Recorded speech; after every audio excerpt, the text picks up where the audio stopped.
O que é a anestesia? É a perda temporária, e guardem bem isso, temporária, da sensação em uma área circunscrita do corpo, causada pela depressão da excitação das terminações nervosas. O que essa frase fala? A anestesia, ela é local, no caso da odontologia. E por que ela causa essa ausência de sensação?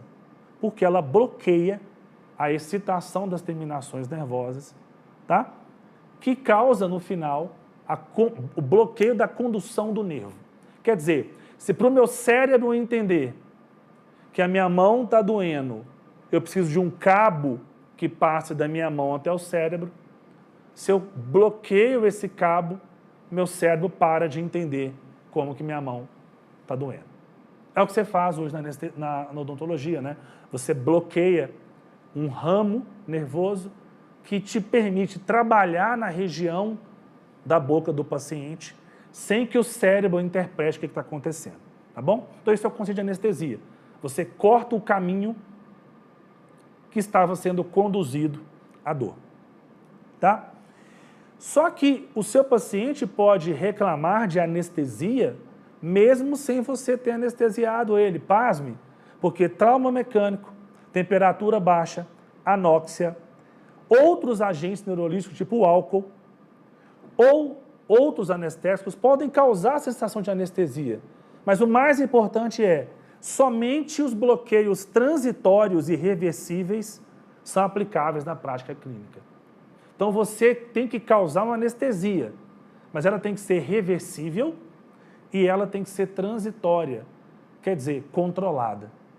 Não adianta você anestesiar um paciente com extração de terceiro molar e ele ficar o resto da vida sem sentir a boca dele.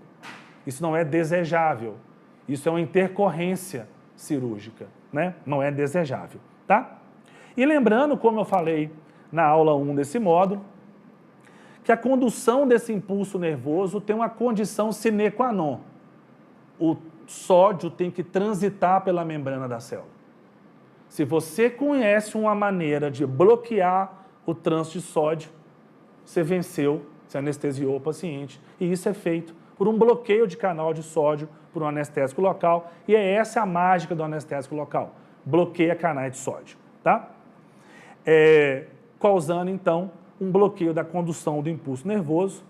E a técnica anestésica na odontologia, e isso eu demorei anos para entender, né, antes de visualizar isso de maneira mais clara, que a anestesia, você não pega a agulha que o Felipe mostrou nas aulas e atravessa o nervo do paciente com ela.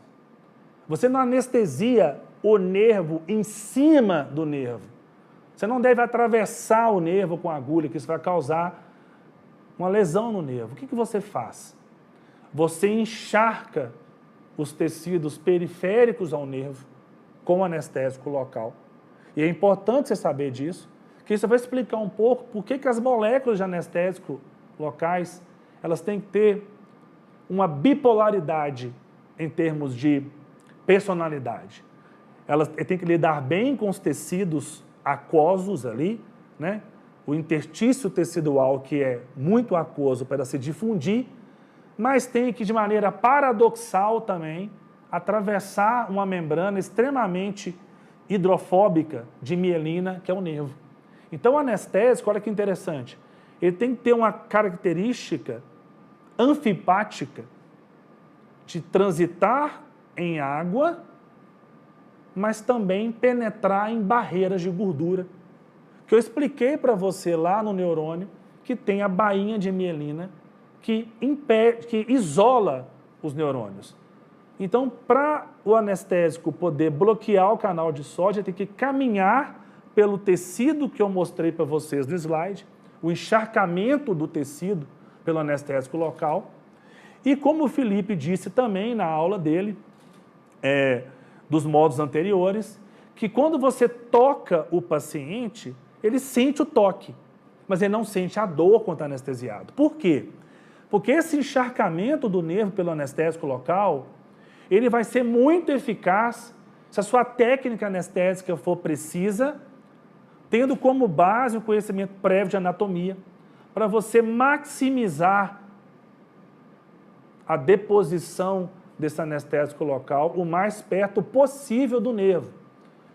Quer dizer, não atravessando o nervo, que não é desejável, ao colocar o anestésico ao redor do nervo, ele vai encharcar o nervo, e esse encharcamento vai pegar a superfície mais externa do nervo, onde estão presentes as fibras que carregam especialmente a dor. Sendo que fibras mais centrais ao nervo carregam a sensação de propriocepção. O que eu estou dizendo, então? Que quando você causa anestesia local, você não perde a sensação de propriocepção, que pode, inclusive, ajudar você, com o paciente, a fazer um procedimento até mais preciso, que o paciente retém um pouco da sensação que te ajuda ainda. Mas ela reduz a dor. Por que reduz a dor? Porque as fibras sensoriais estão mais periféricas e o encharcamento pela anestesia vai reduzir a dor do paciente. Quer dizer, então, se você não sabe a anatomia, você vai depositar o anestésico longe do nervo e por mais que ele difunda, a concentração que vai chegar no nervo vai ser baixa e essas fibras periféricas não vão ser anestesiadas. Se você anestesia perto do nervo, a quantidade de anestesia pode ser menor e aí a eficácia anestésica é maior.